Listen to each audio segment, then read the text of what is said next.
IVe siècle, la cité jouit des faveurs de Constantin le Grand. Il a fait de ce port de commerce sa résidence impériale.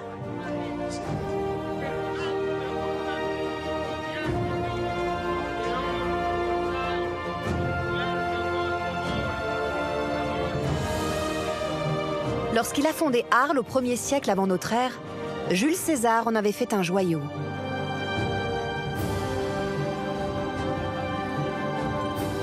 Très vite, la ville était dotée d'arènes, d'un amphithéâtre, d'un théâtre et de remparts.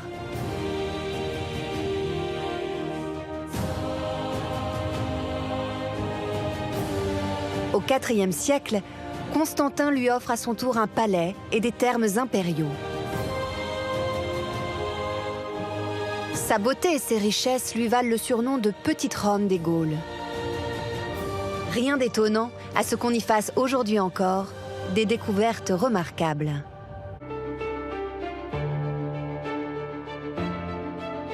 Idéalement située sur le Rhône, aux portes de la Méditerranée, la cité joue un rôle stratégique dans le monde romain. En dépit de ses dangers, ce fleuve constituait un axe stratégique pour les Romains.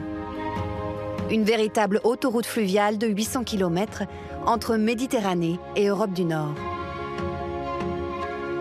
Grâce à ses nombreux affluents, le Rhône offrait un accès privilégié vers les îles britanniques et les Germanies.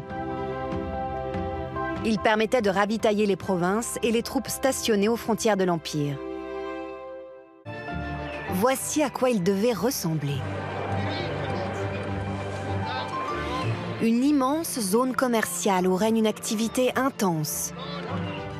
Des hangars à bateaux, des entrepôts où les dockers chargent et déchargent des marchandises venues de tout l'Empire.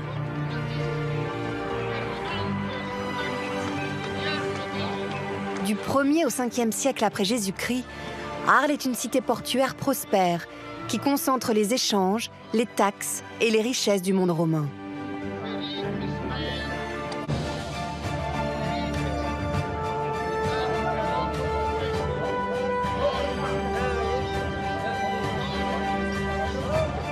À partir du 1er siècle après Jésus-Christ, le Rhône concentre l'essentiel du trafic de marchandises, venu des confins de l'Empire. Arles s'ouvre au monde. La cité regorge d'échoppes où l'on trouve les produits alimentaires de base, comme les denrées exotiques les plus rares. Dans la colonie romaine d'Arles, on vit très bien, c'est une situation privilégiée. Arles bénéficie de tous les produits de l'Empire qui sont amenés par divers types de bateaux qui remontent le fleuve. Et elle stocke toutes ces denrées, toutes ces ressources et les redistribue vers le reste de la Gaule. Évidemment, au passage, tous ces produits qui viennent d'Orient, qui viennent d'Espagne, sont exposés et sont vendus sur les marchés de la ville. Les Arlésiens sont des citoyens romains. À ce titre, ils bénéficient de nombreux avantages commerciaux et juridiques. Leur langue officielle est le latin. Leurs lois et leur système monétaire se calquent également sur le modèle de Rome. Les gens ils payent avec des monnaies d'or, des monnaies d'argent et puis des monnaies de bronze qui sont les plus courantes, bien sûr. Et ces monnaies sont fabriquées, produites, frappées dans divers ateliers monétaires impériaux, y compris à Arles. Mais en fait, on voit bien à Arles que toutes les monnaies de l'Empire circulent. C'est une plateforme importante et portuaire par laquelle passent énormément de gens de toutes les nationalités. C'est le propre d'ailleurs des grands ports de l'époque.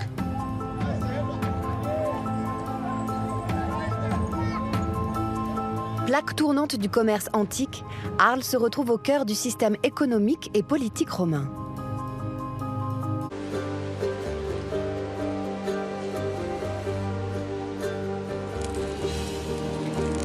Les archéologues en sont certains. Au IVe siècle, la cité d'Arles abritait des garnisons militaires.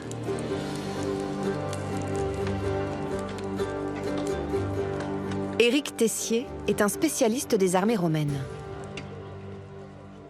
Arles reste un lieu stratégique. On est dans un port fluvio-maritime, donc ça permet de déplacer des quantités de matériel, là en l'occurrence militaire, sur le fleuve, aussi bien pour monter vers le nord, de là vers la Saône et vers le Rhin, là où on est souvent menacé, ou alors de descendre le fleuve jusqu'à la mer, s'embarquer et là partir sur tous les ports de la Méditerranée, y compris les ports d'Orient.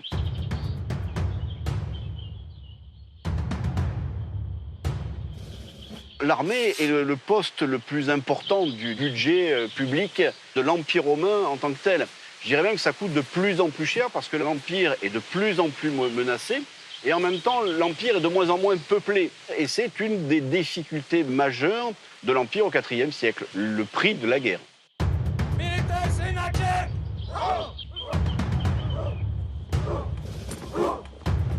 Au IVe siècle, l'armée romaine se développe. Elle doit recruter sans cesse de nouveaux soldats et les équiper pour maintenir l'Empire dans ses frontières. Grâce à un armement sophistiqué et une discipline sans faille, le légionnaire est mieux entraîné que tous les combattants de son époque.